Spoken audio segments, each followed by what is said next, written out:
পোনপ্ৰথমে ইয়াত উপস্থিত থকা সকলোকে মই ৰঙালী বিহু তথা অসমীয়া নৱবৰ্ষৰ বহুত বহুত শুভেচ্ছা জ্ঞাপন কৰিলোঁ। ৰঙালীৰ ৰঙে যেন সকলোৰে জীৱন ৰঙেৰে ভৰি পৰে তাকে কামনা কৰিছোঁ। আৰু মোক ইয়ালৈ এনেদৰে আমন্ত্ৰিত কৰাৰ কাৰণে বহুত বহুত ধন্যবাদ। মোক এনেদৰে যেন মৰম আশীৰ্বাদ দি যায় যাতে মই ভৱিষ্যতলৈকে এই গাঁওখনৰ কাৰণে নাম কঢ়িয়াই আনিব পাৰোঁ আৰু এনেদৰে যেন বিহু অনুষ্ঠান উদযাপন কৰে তাকে কামনা কৰিছোঁ। ধন্যবাদ। বহুত ধন্যবাদ জনাইছোঁ ৰাণী মহন্তক।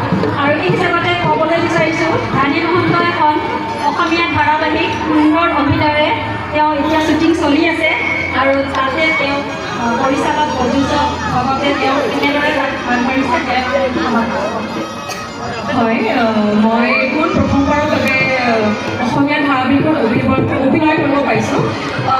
ধাৰাবাহিকখনৰ নাম হৈছে বিয়লিৰ ৰহত।